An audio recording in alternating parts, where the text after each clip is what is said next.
Radio Clédou à Bamako et Koulikoro, 101.2 MHz. Radio Clédou, le journal avec Sotelma Malitaire.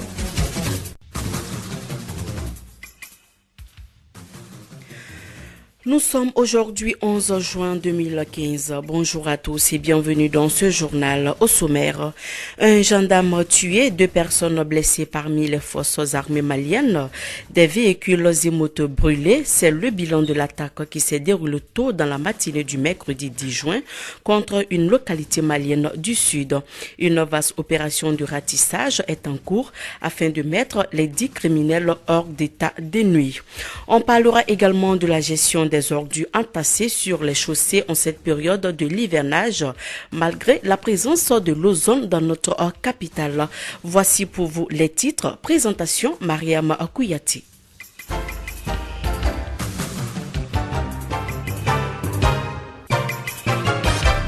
Bienvenue à tous dans ce journal. Une attaque djihadiste a fait un mort dans une localité sud du Mali. La personne tuée est un gendarme de l'armée malienne. Les assaillants ont brûlé des motos appartenant aux agents de police de cette localité avant de quitter la ville.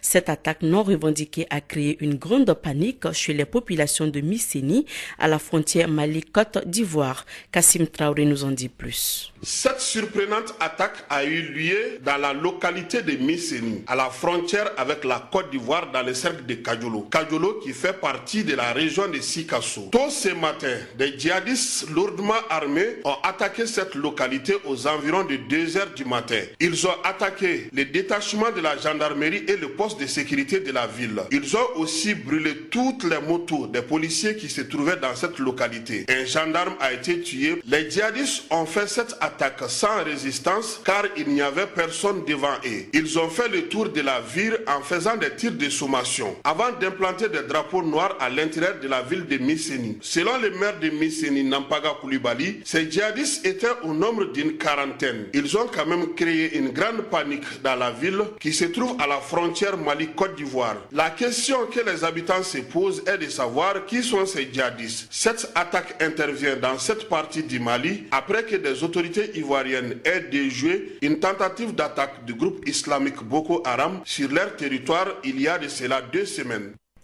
À noter que cette attaque a eu lieu dans la localité de Misséni, dans le cercle de Kadiolo, région de Sikasso. Notre reporter Mahamadou Khan a joint au téléphone Souleymane Ouattara. Il est le député de la circonscription de Kadiolo à l'Assemblée nationale du Mali. Tout le monde a vu défiler des personnes étrangères qui viennent on ne sait où, et qui vont d'ailleurs on ne sait où, et qui viennent par le biais de ceux qui sont appelés la Dawa, et qui rentrent dans les mosquées, qui y vivent, ils mangent, ils dorment, ils font tout dans ces mosquées, et ils partent, ils reviennent souvent en petit groupe, en grand groupe. Bon, moi je pense que tout ça c'est le terreau sur lequel se développe quelle est la situation qui prévaut actuellement? Nous sommes jeudi, actuellement. La situation est sous contrôle, puisque les océans s'étant retirés depuis les heures qui ont suivi l'événement. Et puis la diligence avec laquelle les autorités se sont emparées du problème. Quoi. Donc tout va bien, hein? Oui, tout va bien. Présentement, tout va bien, il n'y a aucun problème. Dans un communiqué, le gouvernement de la République du Mali présente ses condoléances à la famille du disparu et souhaite prompt rétablissement aux blessés. Les forces armées de sécurité ont aussitôt engagé la riposte et une vaste opération de ratissage est en cours afin de mettre les 10 criminels hors d'état de nuit. Le gouvernement de la République du Mali invite les populations à redoubler de vigilance et à coopérer avec les forces armées et de sécurité dans la lutte contre le terrorisme. Et puis de son côté, la MINUSMA, dans un communiqué rendu public ce jeudi 11 juin, condamne également avec vigueur la lâche attaque terroriste perpétrée contre les postes militaires et de sécurité maliennes de Misséli, cercle de Kadiolo, au sud du Mali. La MINUSMA présente ses condoléances au gouvernement et aux forces armées maliennes, ainsi qu'à la famille du soldat. Elle souhaite un propre rétablissement aux 2 soldats blessés. La MINUSMA souligne encore une fois l'urgence de faire avancer le processus de paix au fin d'assurer que le gouvernement et les parties prenantes conjuguent leurs efforts et agissent à l'unisson pour parer aux défis terroristes qui menacent le Mali et son peuple. Rappelons que le bilan de l'attaque qui a eu lieu tôt hier matin, le 10 juin à Misséni, cercle de Kadiolo au sud du Mali, est de 1 mort et 2 blessés parmi les forces armées maliennes, ainsi que des dégâts matériels. Les assaillants sont arrivés sur moto pour attaquer d'une façon simultanée les 10 postes au cri de Allah Akbar. Un drapeau aux couleurs et aux insignes d'un sardine a été retrouvé sur les traces précises. Un communiqué du ministre malien de la Défense.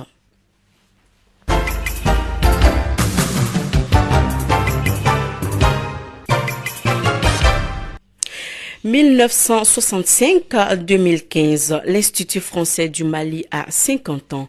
Ce cinquantenaire est placé sous le signe de l'amitié franco-malienne et sera célébré avec plusieurs activités le samedi 13 juin 2015 au sein du centre. L'information a été donnée à l'issue d'une conférence de presse. Dado Nomogo nous trace l'historique de l'Institut.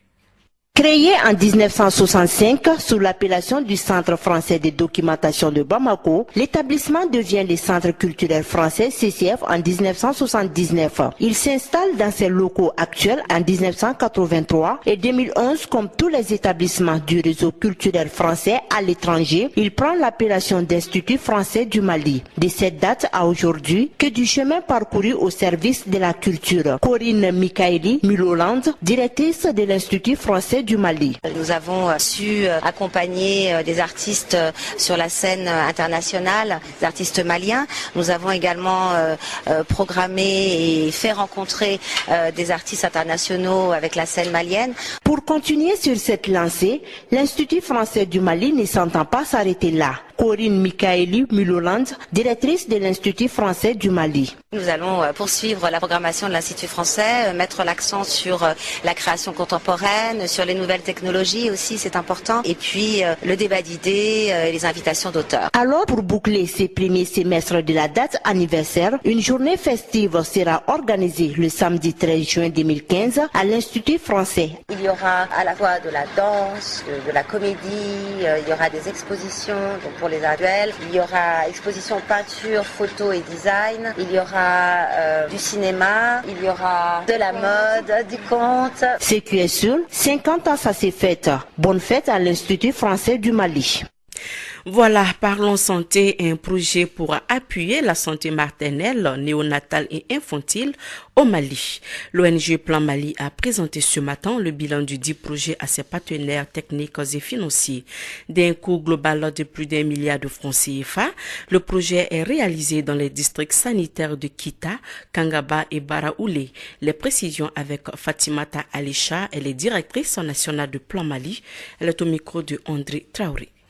La construction de 2 blocs de maternité dans les SOSCOM de Ndjila et de Wondobougou à Baroueli. La formation de 108 agents de santé en prévention de la transmission mère-enfant du VIH. La formation de 68 agents de santé en prise en charge intégrée des maladies de l'enfant. La formation de 87 agents de santé en soins obstétricaux et néonataux, urgence de base. La formation de 68 agents de santé en audit de décès maternel. L'appui financier aux équipes de SOSCOM pour les activités en stratégie avancée. La formation de 669 leaders d'ASACO et 378 conseillers municipaux en genre et leadership et management de la santé communautaire. La facilitation et la mise en place de 188 caisses de solidarité pour l'appui à la référence du village vers les SESCOM. Enfin, la fourniture aux structures de santé de différents lots d'équipements dont tout récemment la mise à disposition de 47 réfrigérateurs solaires homologués. Cependant, des efforts restent à faire, notamment dans le domaine de la vaccination des femmes enceintes et dans l'assistance à l'accouchement, où plus de la moitié des femmes continuent à coucher sans un niveau approprié d'assistance.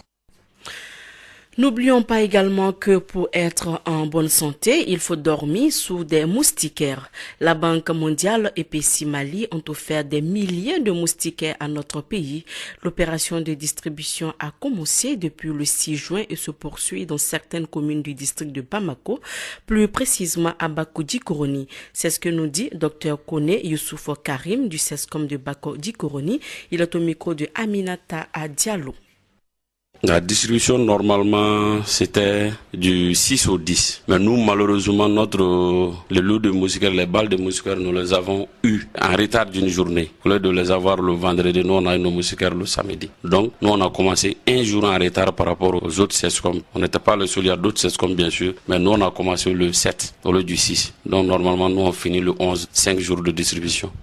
La distribution chez nous se passe bien parce que d'abord on a fait un premier processus, c'est de former des agents qui doivent passer dans les ménages pour dénombrer le nombre de personnes dans la commune. Donc quand le nombre de personnes est connu, le nombre de moustiquaires à distribuer est connu par rapport à ça. Donc un premier processus c'était de connaître le nombre de la population. Donc c'est former des agents dénombreurs qui ont été dans les familles, un à un, dans toutes les familles pour dénombrer le nombre de personnes dans les ménages.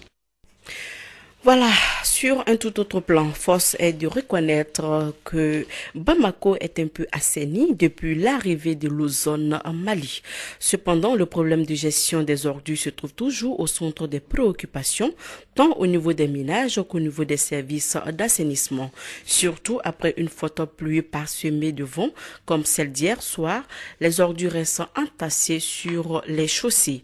Alors, où se situe réellement le problème de gestion des ordures à Bamako? Suivant ce magazine de la rédaction de Clédou Info, signé par Dado Nomogo. Bamako, la capitale du Mali, connaît une croissance urbaine sans précédent depuis 15 ans, estimée à près de 6% par an, ce qui en fait la 6e agglomération du monde par sa vitesse de croissance. Cette forte croissance entraîne des problèmes d'assainissement, d'où la signature d'une convention entre l'État malien et le groupe Ozone dans le cadre de l'assainissement de la ville. Moussa Bokoum, directeur des services urbains de la voirie et d'assainissement de la ville de Bamako. En fait, dans la convention, toute la chaîne est à la disposition de Ozone. Ozone est chargé de la collecte des déchets à partir des concessions, de leur évacuation, soit sur les dépôts de transit où ils vont mettre en place des dispositifs pour directement transférer les déchets du dépôt de transit vers la décharge, ou bien Ozone peut directement prendre les déchets au niveau de nos concessions et les évacuer à la décharge finale. Il est vrai que la capitale change de visage. Cependant, certains dépôts de transit d'ordures sont toujours visibles à travers la ville. Du coup, on se demande où se situe le problème. Abdul Karim Makalou, directeur national d'assainissement et du contrôle des pollutions et des nuisances. Pourquoi on ne parvient pas à évacuer ces déchets? Si on les enlève, il faudra les mettre quelque part. Il faudra les gérer de façon écologiquement rationnelle, comme on dit. Il ne faut pas que ces déchets soient source de nuisances, de pollution, etc. Et pour le faire, il faut des infrastructures réalisées vraiment dans les règles de l'art. Aujourd'hui, on n'arrive pas à faire marcher Lumbu parce que nous n'avons pas d'équipement. Donc tout ça, ça dénote vraiment du manque de financement vraiment dans ce sous-secteur-là. Les décharges aujourd'hui, c'est-à-dire qu'on n'a qu'une décharge à Bamako qui fait plus de 2 millions d'habitants. Vous voyez, dans 10 ans, dans 20 ans, si on ne prend pas garde, alors on aura toujours ces déchets ici. Ozone est là pour vraiment assurer la propriété de la ville. Il faudrait que Ozone ait un endroit pour déposer les ordures. Et c'est à ça que notre département du ministère de l'Environnement, de l'Assainissement et du Développement durable est en train de travailler pour chercher les équipements. Face à ces nombreux défis, une seule question se trouve au bout des lèvres. À quand une politique de transformation des ordures dans notre pays? Moussa Bokoum, directeur des services urbains de la voirie et d'assainissement de la ville de Bamako. Malheureusement, jusqu'ici, la valorisation n'a pas commencé. Parce que quand on transporte les déchets de nos concessions vers la décharge et que ce n'est pas valorisé, ça pose toujours des problèmes. Et actuellement, il y a beaucoup de réflexions. Les réflexions sont très poussées. On va transformer les déchets qui sont évacués sur la décharge, soit en engrais au bénéfice de nos agriculteurs, ou bien en énergie pour commercialiser avec EDM. Comme le dirait l'autre, l'amélioration du cadre de vie des populations est une affaire de l'État. Cependant, il est urgent de changer certains de nos comportements. Abdul Karim Makalou, directeur national d'assainissement et du contrôle des pollutions et des nuisances. Le balai a tout le temps existé dans notre société. Ça veut dire que la propriété a tout le temps existé dans notre société. Mais pourquoi aujourd'hui on sent une sorte d'indifférence, surtout dans les villes? On jette les pots de banane un peu partout, les pots d'orange un peu partout, les sachets d'eau, on les jette partout. Et certains se disent, ouais, il y a d'autres qui sont là, qui sont payés pour ça. Non, ça, c'est pas vraiment une mentalité à encourager. Je crois que cette propriété, ça doit commencer par la famille. Donc, le problème d'assainissement, c'est vraiment une question de responsabilité individuelle et collective. En tout état de cause, il est du devoir de chacun de nous de redonner à Bamako son illustre datant. Bamako, la coquette. Voilà, il est 13h passé de 14 minutes dans le studio d'Eli Baba à Sissoko. C'est la fin de cette édition. Merci à vous de l'avoir suivi. Présentation Maria Mokouyati, partie technique Abou Touré. Bonne suite de programme sur notre antenne. Au revoir.